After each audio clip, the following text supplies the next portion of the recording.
저는 오늘 고린도전서 5장 말씀을 중심으로 복음을 향해 달려가는 삶이라는 제목으로 말씀 나누겠습니다. 한번 저를 따라해 볼까요? 복음을 향해 달려가는 삶. 그렇습니다. 복음을 향해 달려가는 삶은 무엇일까요? 오늘 특별히 맥주 감사 주일입니다. 한 해의 반이 지났습니다. 하나님께서 지난 반년 동안 베풀어 주신 은혜에 감사하시면서 앞으로 남은 한 해를 어떻게 살아가야 될지 다짐하고 생각하는 시간 되기를 주의 이름으로 소망합니다. 2주 전에 주일 예배를 마치고 그날 밤 우리 부산에서 버스를 타고 인천공항에 새벽에 도착했습니다. 그래서 저는 좀 마음속에 유럽에 종교개혁이 일어났던 선배들의 발자취를 따라가기 때문에 너무나 마음에 큰 기대가 있었습니다. 학교 다니면서 공부했던 것들, 또 종교개혁을 일으켰던 마틴 루터, 존 칼빈, 찌빙글릿, 그런 분들의 발자취는 어떤 것일까 기대하면서 우리 순복음금지교회가 천년의 부흥을 주도하면 좋겠다라는 마음으로 그곳에 달려갔습니다. 한 3일쯤 지났을 때에 성령님이 저에게 이렇게 말씀하시는 것 같았습니다. 아들아, 네가 이곳에 종교개혁의 발자취를 돌아보고 선배들의 믿음의 행로를 짜초한 것을 나는 잘 알고 있다. 그러나 이 종교개혁은 마틴 루터나 존 칼빈이나 이런 분들에 의해서 이루어진 것이 아니라 우리 하나님이 종교개혁을 이루었음을 깨닫게 되었습니다. 사람이 종교개혁을 일으킨 것 같지만 그 배후에는 하나님의 역사가 정말 강물처럼 흘러가고 있는 것을 제 마음속으로 깊이 느낄 수가 있었습니다. 우리 예수님을 하나님께서 이 땅에 보내주시고 십자가에서 죽이시고 부활시키셨습니다. 그리고 하나님 보좌 우편에 앉아 계신 분이 예수님이십니다. 저와 여러분들의 모든 것들을 알고 계시고 오늘 우리 예수님이 큰 은혜와 힘을 부어주시게 될 줄 믿습니다. 드디어 우리 주님의 약속대로 성령이 부어졌고 교회가 세워졌습니다. 초대교회 성도들 예수 믿는다는 이유 하나만으로 처형당했습니다. 사자밥이 되기 위해서 원형 경기장에 끌려가 사자하고 싸움을 시켰습니다. 십자가에서 이렇게 못 박혀 죽이는 것이 원치 않아서 거꾸로 못 박아 죽였습니다. 이런 처참하고 어려운 초대교회 성도들이 믿음을 견고하게 지키자 하나님의 때에 하나님은 313년 콘스탄틴 대제라는 사람을 통하여 기독교인들이 자유롭게 예수를 믿게 되었습니다. 문제는 많은 성직자들이 등 따스고 배부르게 되자 교회의 성령의 역사는 점점 떨어지기 시작합니다. 급기야 사람들이 자기 황제는 황제대로, 교황은 교황대로 자기의 파워 권력을 더욱더 확산시키기 위해서 면죄부라는 것을 만듭니다. 헌금을 하면 죄가 없어진다는 것입니다. 기록에 보면 한 1m 되고 60cm 되는 철로 만들어진 헌금함에다가 동전을 땡그랑하고 집어넣으면 우리 죄가 없어질 뿐만 아니라 연옥이라는 곳이 있어서 우리 조상들이 천국에 못 가고 대기하고 있다가 우리들의 헌금을 통해서 천국 간다는 엉뚱한 이야기를 하기 시작합니다. 이번 종교개혁 탐방지를 보면서 신부님들에게 고해성사하는 중세 때 그 방을 제가 직접 봤습니다. 아주 조그맣습니다. 신부님은 이쪽으로 들어가고 회개할 사람은 이쪽으로 들어가서 신부님께 많은 죄를 고합니다. 그러나 사람에게 죄를 고한들 무슨 죄가 용서함이 있겠습니까? 성직자들이 타락합니다. 신부님들이 이제 해서는 안 될 일을 하기 시작합니다. 그때 하나님은 하나님의 때에 하나님의 교회를 개혁하기로 마음을 먹게 되는 것이죠. 바라기는 우리 인간의 계획이 아닌 하나님의 계획을 따라가는 저 여러분 되기를 주의 이름으로 소망합니다. 모든 종교개혁, 참된 변화, 그리고 복음을 향하여 달려가는 진정한 삶, 하나님이 이루신다는 것입니다. 우리는 그저 하나님의 말씀만 따라가면 하나님이 좌우 앞뒤를 분별하게 하시고 하나님의 뜻에 따라 한 걸음 한 걸음 의의 세계를 인도해 주실 줄 믿습니다. 마틴 루터라고 하는 사람의 예를 들어보겠습니다.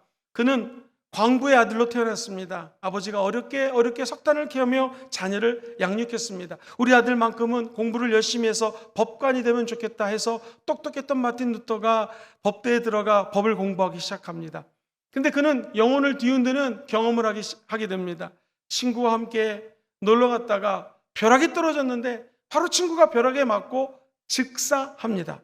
이 모습을 바라본 청년 마틴 루터 여러 가지 생각을 합니다. 법관이 되고 내가 이 세상의 모든 것들을 가진다 할지라도 과연 인생은 어디로 왔다 어디로 가는 것이며 한 번 죽는 인생을 어떻게 살아야 될까 그는 심각하게 고민합니다. 그리고 아버지의 반대를 무릅쓰고 그는 신학교에 들어갑니다. 그리고 신부님이 되죠. 구원에 목말랐습니다. 거룩한 성전의 계단을 무릎을 꿇고 올라가면 구원을 얻을 것이라고 하는 행위 구원론에 살이 잡혔습니다. 그러나 거기에는 구원이 없었습니다. 선행을 하면 구원을 받을 거라고 생각했습니다. 거기에도 구원의 길이 없었습니다. 어느 날 그는 신부님에게 죄가 너무나 많기 때문에 자기의 죄를 고백하면 구원에 이를 거라 생각하여 선배 신부님을 붙잡고 수없이 많은 죄를 고백했습니다. 그러나 거기에도 죄사함의 은혜가 없었습니다. 어느 날 하나님 말씀을 읽다가 로마서 1장 17절 오직 의인은 뭐로 말미암아 삽니까? 믿음으로 말미암아 살 것이라는 하박국 선지자의 말을 로마서에 재인용한 것을 보고 가슴이 뜨거워졌습니다. 그래, 의인이 되는 것은 믿음으로 산다는 하나님의 지혜를 깨닫게 되는 것이죠. 우리가 아는 것처럼 95개의 반박문을 구텐베르크 성전 앞에다가 붙입니다. 이것은 캐톨릭을 뒤집어 엎을 개혁의 시작이 아니었습니다. 원래는 질문지였습니다.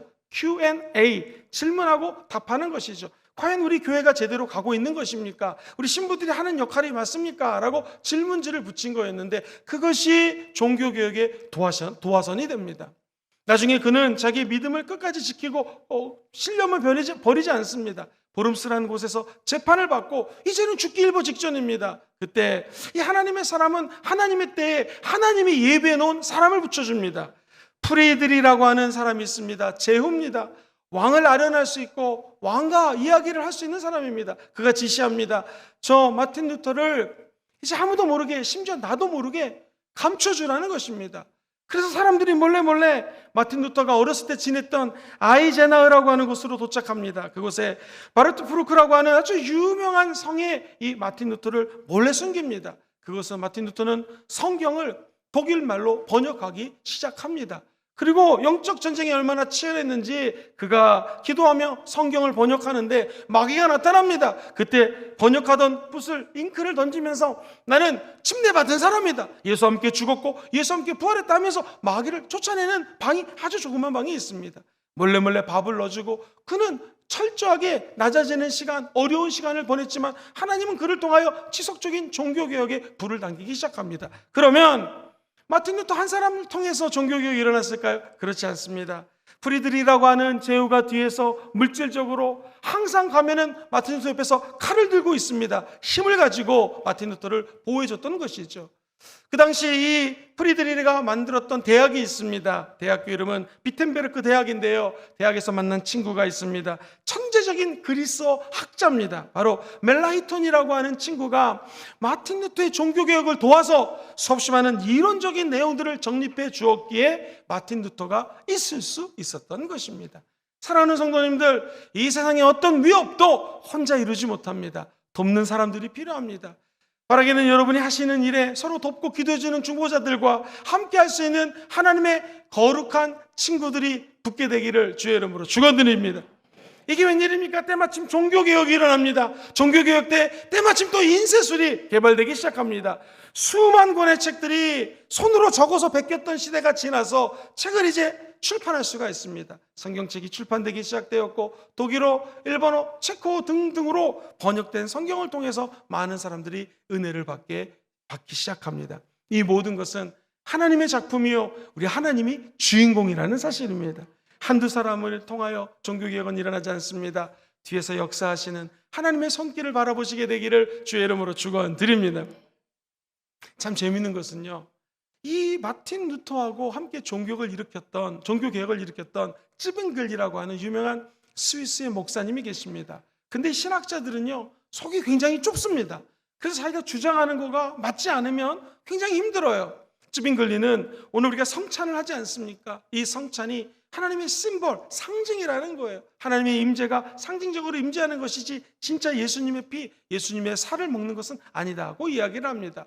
우리 사실 마틴 루터는 신부님이었고 종교를 개혁할 마음이 없었습니다. 얼떨결에 종교개혁이 일어나는 것이지 그는 캐톨릭에서 얘기하는 그냥 원래 이것이 예수의 몸이고 예수의 피라고 하는 그런 이론을 따르게 되었습니다. 두 사람이 첨예하게 대립을 합니다. 찌빙글이라고 하는 종교개혁을 일으켰던 사람이 영혼을 뒤흔드는 또 다른 사건을 목격하게 됩니다. 이 스위스 알프스에 가면은 산이 많이 있잖아요. 근데 아주 좁은 산을 가는데 이 양이 한 마리는 올라가고 한 마리는 내려오는 거예요. 궁금했습니다. 쟤네 분명히 싸울 텐데 이 어떡할까 봤더니요, 열심히 올라가는 양이 앞에 두 무릎을 꿇습니다. 그리고 뒷다리를 또 무릎을 꿇습니다. 그리고 머리를 조아립니다. 그랬더니 아무 일 없던 것처럼 내려오는 양이 그 위를 밟고 내려오는 거예요. 또 일이 있자마자 올라가던 양은 머리를 들고 다리를 들고 아무 일 없다는 듯이 올라가는 거예요. 종교개혁을 마무리하기 원하는가? 끝까지 이 사명을 감당하기 원하는가? 큰 걸 깨달았습니다. 숙이는 자, 낮추는 자가 있어야지 이 종교개혁은 끝까지 올라갈 수 있겠구나. 깊은 깨달음을 얻게 됩니다. 그는 마틴 루터와 화해를 하고 끝까지 종교개혁의 횃불을 높이 들게 되었다는 것입니다. 사랑하는 성도님들, 이 찌빙글리라고 하는 위대한 목사님, 신학자의 마음을 변화시켜 주신 분이 누구십니까? 바로 하나님이시라는 것이죠. 바라기는 여러분의 주변에 마음이 상하고 대립되는 분이 있다면 하나님이 그들의 마음을 어루만져 주시고 여러분의 마음을 터치해 주셔서 미움이 변하여 하나님의 은혜 가운데 용서와 화목이 자리 잡게 되기를 주의 이름으로 축원드립니다. 이 배후에 일어나는 모든 일들은 사실 하나님이 행하셨다라는 것이죠. 바라기는 여기에 계신 우리 모든 성도님들의 삶에 큰 위협과 과업이 성취될지어다. 근데 이것을 하시는 분이 누구예요? 하나님이시라는 것 꼭 잊지 않게 되기를 주의 이름으로 축원드립니다. 부족한 종 신학교에서 오랫동안 학생들을 가르쳤습니다. 신기하게도 사역을 하면은요, 처음 전도사님 돼가지고 교회 학교를 맡거나 교구에 가면 큰 부흥이 일어나는 경우가 많습니다. 굉장히 왜냐하면 순수하고 열심히 하기 때문에 그런 기쁨을 맛봅니다. 두 가지로 나뉩니다. 첫 번째 유형의 주의 종들은요, 야 이거 내가 한 거야 이러면 그 다음부터 무너지기 시작합니다. 어떤 주의 종들이 롱런할까요? 이 부흥 하나님이 주신 것이니까 너무나 감사합니다. 하나님 말씀에 하나님의 임재에 두렵고 떨립니다 하는 주의 종들은 끝까지 롱런하면서 사역을 잘 감당하는 것을 보게 됩니다. 저 여러분들 비록 전도사님 목사님이 아니더라도 여러분 삶의 현장에서 정말로 큰 위대한 업적들이 이루어진다면 이것을 행하시는 분은 하나님이라는 것을 꼭 잊으시면 안 됩니다.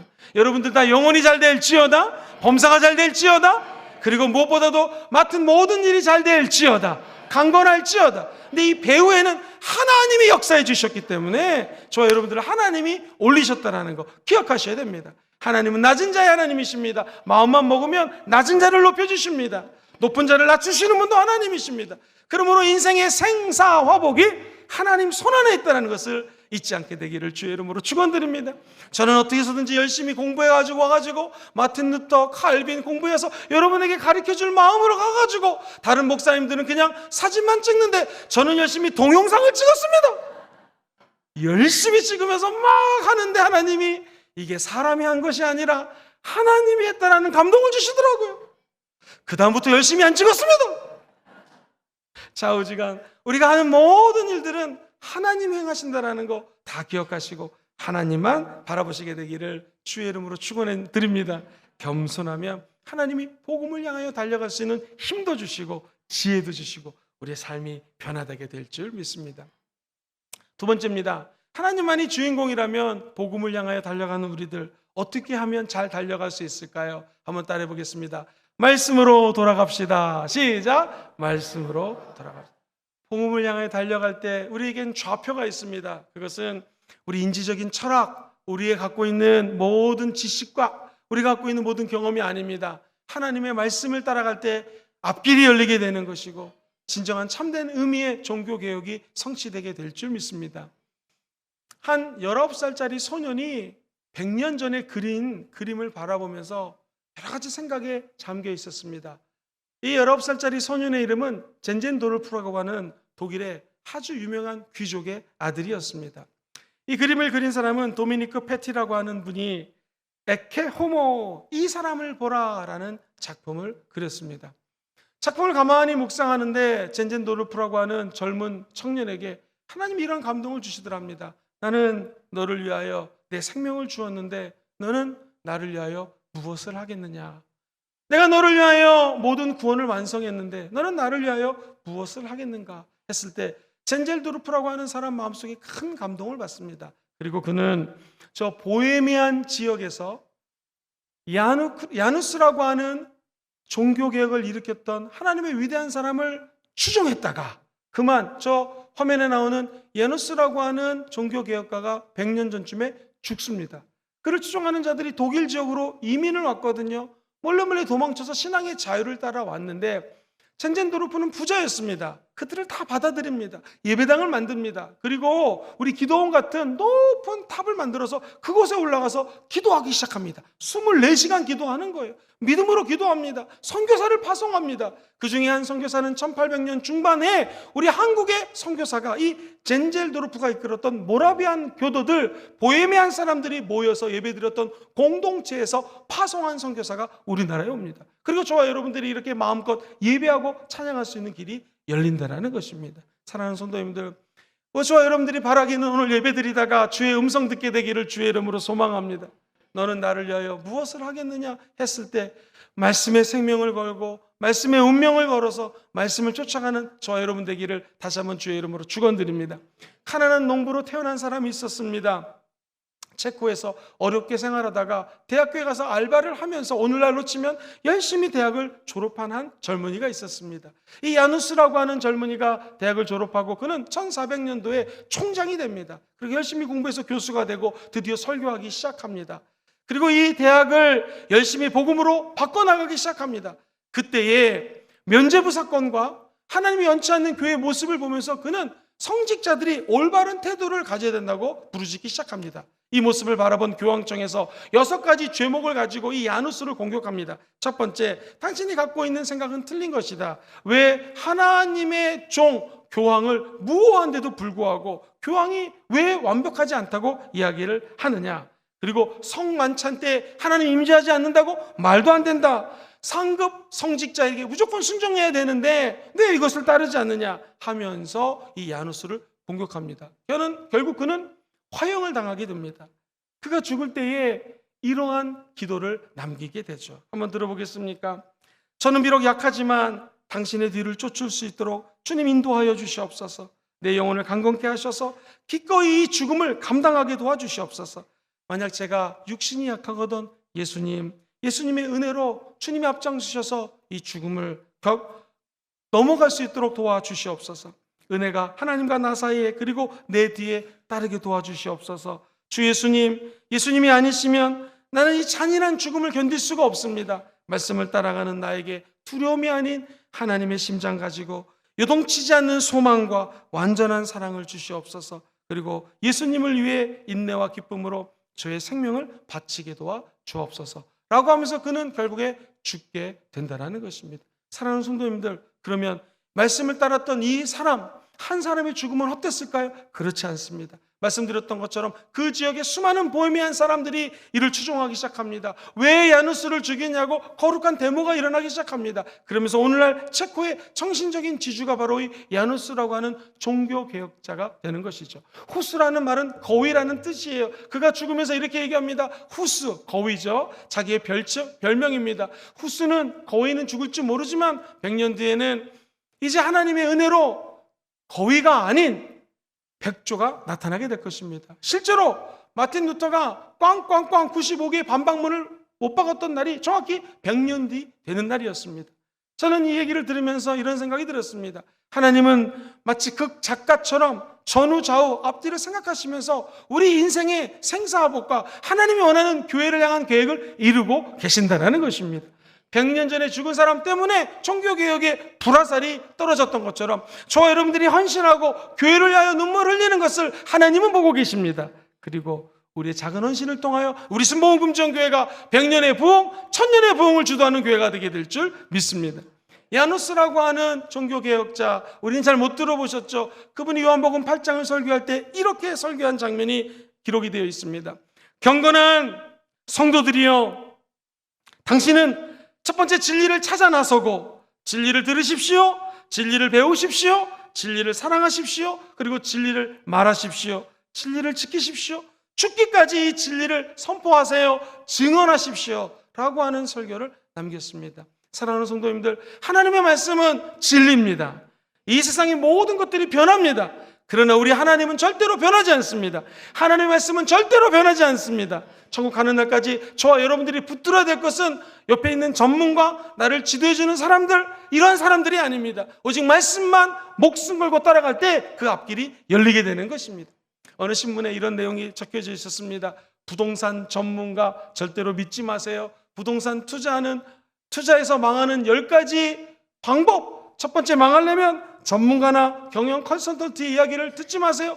100% 망합니다. 왜 그럴까요? 부동산 전문가로 조언해주는 사람이 실제로 전문가인 것 같지만 부동산 등락폭을 아무도 예측하지 못한다는 거예요. 주식 전문가 많이 있지만 주식이 올라가는 거 내려가는 거 아무도 모르는 거예요. 환율 전문가 무지 많은 것 같지만 환율이 어떻게 춤을 출지 아무도 모르는 거예요. 오직 하나님만 아신다라는 거예요. 어느 날 부동산을 전공한 강사가 열심히 강의를 합니다. 근데 그날 강의를 망쳐버렸어요. 왜 망쳤을까요? 그 부동산 전문가가 빌딩이 몇 개 있고 부동산 부자인 줄 알았더니 새빵살이 하는 거예요. 주인이 앞에 앉아있더랍니다. 그러니 강의가 되겠습니까? 사랑하는 성도님들, 저와 여러분들이 믿을 것은 사람이 아닙니다. 우리의 취미, 내가 좋아하는 일 아닙니다. 오직 하나님의 말씀만 부여잡고 이 믿음의 길을 걸어가시게 되기를 주의 이름으로 축원드립니다. 여러분과 제가 천국 가기 원하시면 아멘 해볼까요? 어떻게 천국 가겠습니까? 마태복음 7장 21절 이렇게 얘기합니다. 나더러 주여 주여 하는 자마다 다 천국에 들어갈 것이 아니요. 그 다음 다 같이 시작. 다만 하늘에 계신 내 아버지의 뜻대로 행하는 자라야 들어가리라. 그렇습니다. 말씀대로 아버지 뜻대로 행할 때 천국 갈 수 있는 것입니다. 오늘 본 말씀을 보십시오. 우리 육신은 장막입니다. 사도 바울은 장막을 만드는 사람이었어요. 영어로 텐트 메이커. 그는 수없이 많은 젊은 군인들이 로마 시대에 장막에 모여서 잠을 잤다가 다음날 전쟁터로 갔다가 그 다음날 장막에 안 들어오는 장면을 너무나 많이 봤을 것입니다. 우리 젊은 사람들이 전쟁에 나서 죽는 장면 너무나 봤을 것입니다. 우리 인생은 무엇인가? 육신이 쳐놓은 이 장막이 무너지게 되면은 어느 날 하나님이 예배해 놓은 천국에 장막터가 있다는 것을 사도 바울은 깨달았던 것입니다. 저와 여러분들이 오매불망 기도하고 바라는 것은 바로 천국의 영원한 생명이라는 것입니다. 어떻게 들어갑니까? 주여 주여 한다고 들어가는 거 아니에요. 아버지의 말씀을 따라 행할 때에 저와 여러분들이 천국 가게 되는 거 기억하시기를 주의 이름으로 축원드립니다. 여기 포도주가 있습니다. 포도주를요, 낡은 가죽 부대에다가 집어넣으면 이게 산화가 되고 부풀어지면서 누룩 퍼지는 것처럼 낡은 부대가 뻥 하고 터져버립니다. 그런데 새 술은 어디다 담아야 돼요? 새 부대에 담으면 이게 아무리 수축이 되고 늘어나도 터지지가 않는 것이죠. 저와 여러분들의 영혼의 이 새 부대가 말씀으로 이루어지게 되기를 주의 이름으로 축원드립니다. 하나님의 음성을 새로운 말씀의 부대 안에 담으십시오. 구멍이 나 있거나 찢어지면 안 됩니다. 말씀으로 새로워지시고 이 말씀 앞에 하나님의 영광을 다 담으셔서 이 땅에서 승리하는 여러분 되시기를 주의 이름으로 축원드립니다. 마태복음 9장 17절 같이 읽어볼까요? 시작. 새 포도주를 낡은 가죽 부대에 넣지 아니하나니 그렇게 하면 부대가 터져 포도주도 쏟아지고 부대도 버리게 됩니다. 새 포도주는 새 부대에 넣어야 둘이 다 보존되느니라. 여러분을 하나님 말씀 안에 영혼을 다 집어넣으시고 주님 주시는 위로와 은혜가 넘치기를 다시 한번 예수님 이름으로 기도합니다. 우리 주님이 원래 부드럽고 온화하신데요, 성전에 들어갔을 때 사람들이 성전에서 매매하는 장면을 보게 됩니다. 그 당시 예배를 드리기 위해서는 동물을 가지고 와서 동물로 예배를 드려야 되는데 동물 갖고 오는 게 쉽습니까? 개 한 마리, 고양이 한 마리, 양 한 마리 끌고 오는 게 어려우니까 돈을 가지고 옵니다. 문제는 성전의 거룩한 곳에서 동물을 매매하면서 상업이 이루어집니다. 우리 주님 그것을 보자 성경에 누가복음 19장 45절 이하에 이렇게 말씀하십니다. 같이 한번 읽어볼까요? 시작. 성전에 들어가사 장사하는 자들을 내쫓으시며 그들에게 이르시되 기록된 바 내 집은 기도하는 집이 되리라 하였거늘 너희는 강도의 소굴을 만들었도다 하시니라. 여러분 무슨 의미겠습니까? 저와 여러분들은 예수를 믿었기 때문에 성령이 거하는 성전입니다. 이 성전은 이제 세상적인 거, 더러운 거, 매매하는 거 이런 거 들어오면 안 됩니다. 하나님의 말씀으로 우리의 성전을 깨끗하게 늘 청소하시기를 주의 이름으로 축원드립니다. 이 성전은 만민이 기도하는 것입니다. 우리 순복음 금종교회는 어린이들, 청소년들, 어른들, 대학생들 모든 어르신들까지 와서 기도하는 공동체가 우리 순복음 금종교회가 되게 될 줄 믿습니다. 한 걸음 더 나아가 북한 사람, 남한 사람, 일본 사람, 중국 사람, 네팔 사람, 미국 사람 모든 만민들이 이곳에서 예배드리며 하나님을 경배하는 천년의 부흥을 주도하는 교회가 될 줄 믿습니다. 어제 제가 저녁 6시 반쯤 우리 교회에 도착했습니다. 그런데 우리 청소년들이 축구를 마치고요, 요 앞에서 팥빙수를 열심히 먹더라고요. 그 다음에는 우리 교회 8층에 와서 치킨을 시켜서 라면 끓여 먹는 걸 보면서 저도 동참했습니다. 얼마나 기쁜지요. 50명이 넘는 중고등학생들이 축구하고 와서 열심히 먹는 것이 기뻤습니다. 그렇습니다. 교회는 축구하다가 배고파서면 라면 먹는 거고요. 지나가다 맛있는 커피 마시고 싶으면 오는 것이 교회고요. 말씀 먹는 것이 교회고요. 변화돼서 새 부대가 되는 것이 교회인 줄 믿습니다. 나아가 교회는 주여 주여 기도할 뿐만 아니라 하나님의 말씀대로 살 수 있도록 훈련받는 것이 교회입니다. 예배 드리면서 주의 말씀을 귀담아 들으시고 그 말씀을 따라갈 때 하나님의 놀라운 은총이 임하게 될 줄 믿습니다. 이번에 우리 목사님들이 대부분 다 이제 외국에서 공부하시고 학위가 있는 분들입니다. 방을 나눠서 쓰는데 감동적인 이야기를 들었습니다. 한 목사님께서 A 목사님이 B 목사님이랑 같이 방을 쓰는데 A 목사님이 다니면서 그런 말을 하는 거예요. 내가 B 목사님하고 처음 방을 썼는데 만약 내가 이 B 목사님 지역에 산다면 나도 목사지만 이 B 목사님 교회에 다니겠다. 왜냐하면 B 목사님 너무나 좋고 인격적이고 아주 재밌고 그렇다는 거예요. 그래서 제가 그 얘기를 들으면서 이런 생각이 들었습니다. 야, 복음은 삶으로 전하는 거구나. 저와 여러분들이 여행을 갔을 때 우리의 자는 모습, 이야기하는 모습, 삶의 모습을 보고 야, 나도 저 교회 다니고 싶다. 그런 말 듣게 되기를 주의 이름으로 축원드립니다. A 교회는 일산에서 목회하는 이종환 목사님이고요. B 교회는 순복음금지원교회 김영근 목사입니다.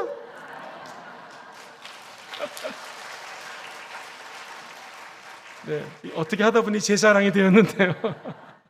제가 의도하는 말은 반은 그겁니다. 저와 여러분들이 천국 가는 날까지 우리의 삶을 통하여 예수님이 증거됐으면 참 좋겠습니다. 결국 복음을 증거하는 삶은 무엇이겠습니까? 하나님이 이루시니까 여러분 걱정하지 마세요. 우리 교회 부흥, 우리 교회가 잘 되는 거 하나님이 행하시면 되는 것입니다. 두 번째, 저와 여러분들이 해야 될 것이 있습니다. 그것은 말씀만 따라가는 거예요. 말씀만 붙잡는 것입니다. 말씀의 운명을 거시고 말씀의 생명을 거시고 끝까지 말씀을 지켜서 이 어려운 타락한 시대에 믿음의 경주를 다하는 저와 여러분 되시기를 주의 이름으로 축원드립니다.